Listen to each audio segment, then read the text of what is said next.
Hello everyone, this is Pal Ponder on Weather coming at you with another video.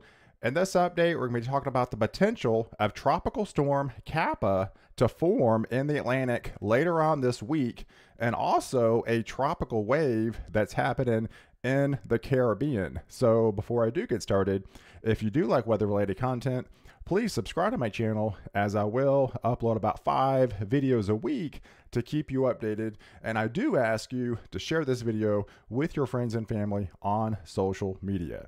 All right, so let's kind of delve into the details. Here's the overall satellite picture from this morning.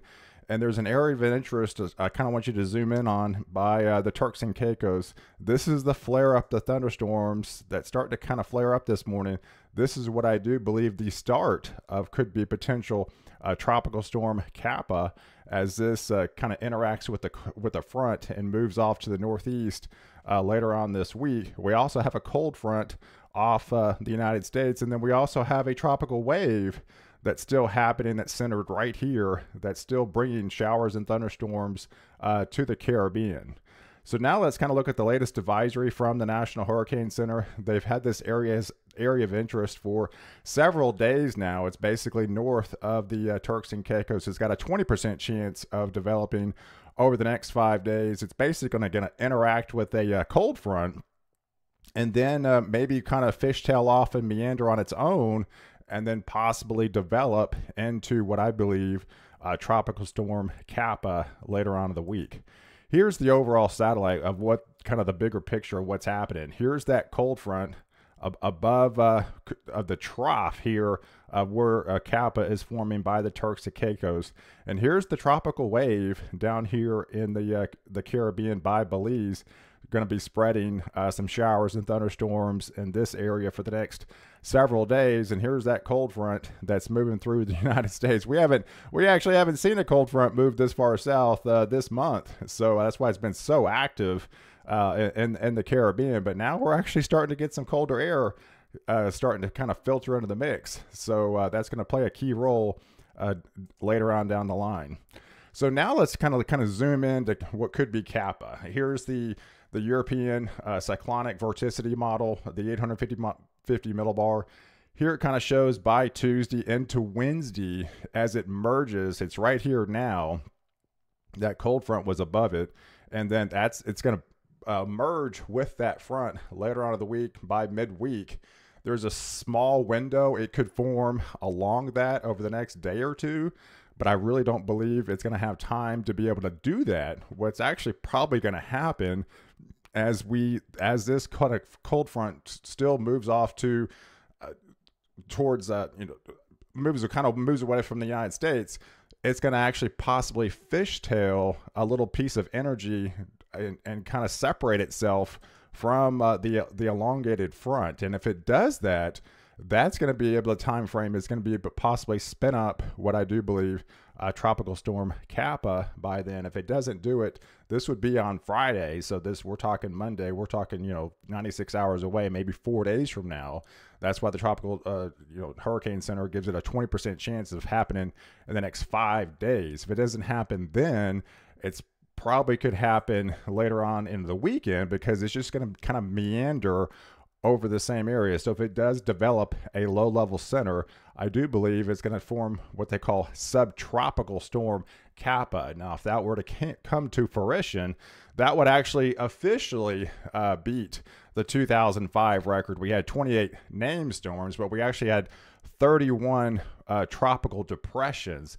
And if this were to form, this would actually be number 32, which would be Tropical Storm Kappa. So that would put 2020 in a league of its own and have the most depressions, most storms of all time. So I do believe that has definitely a potential happening by the end of the week. So now let's kind of zoom out to the EPS cyclone over the next 5 days. It kind of shows this is the probability guidance of these potential Kappa.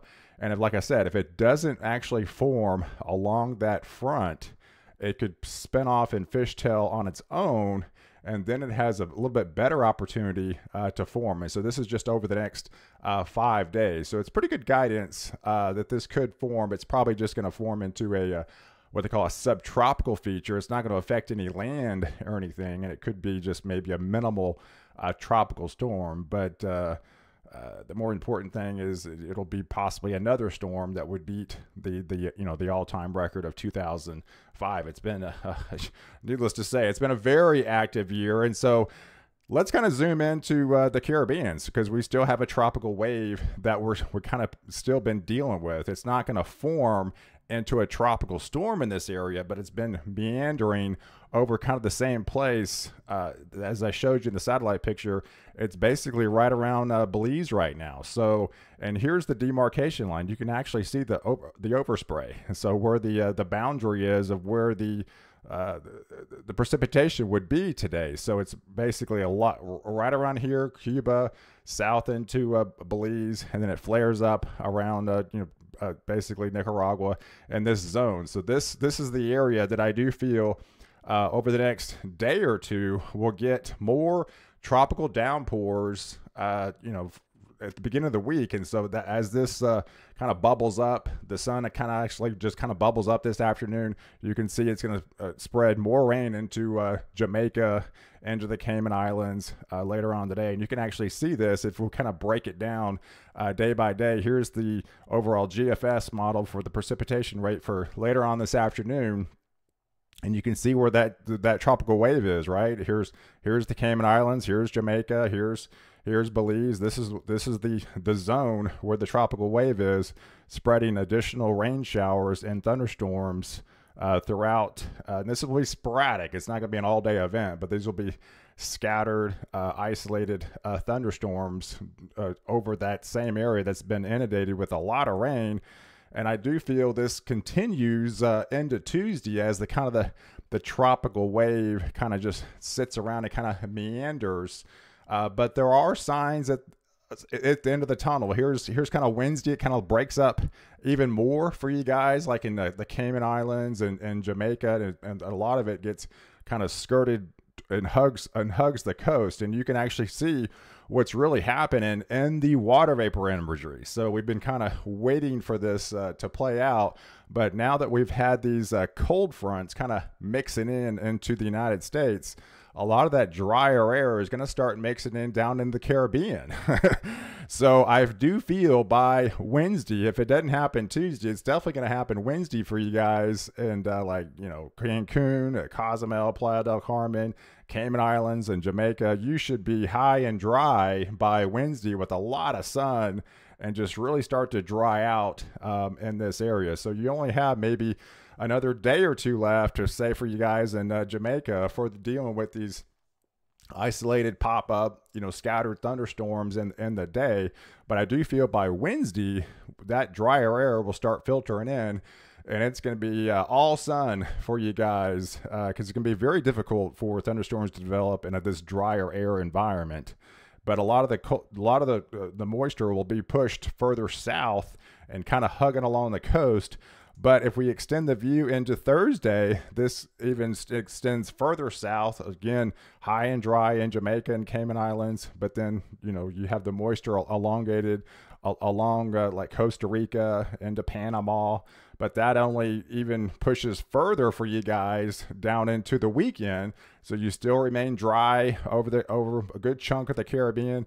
And a lot of this will really start to dry out as we kind of get some of the cooler air filtering into the mix, and definitely a drier time is ahead for you guys later on in the week into the weekend. And but beyond that, this does get pushed off a little bit as this active subtropical jet starts to form the following week. So a lot of these areas will begin inundated with for some very heavy rain, but at least there's some drier times that you're going to be able to dry out towards midweek into the weekend before that another push possibly comes in the following week. But there is definitely signs at the end of the tunnel that There's not going to be any tropical storm activity towards the Caribbean, but I do feel like Kappa is going to be forming in the Atlantic later on into the week, if not into the weekend. So I appreciate you guys following. Please like this video. Definitely leave your comments below. And don't forget to subscribe to my channel to catch me in the next video where I protect you before and after the storm.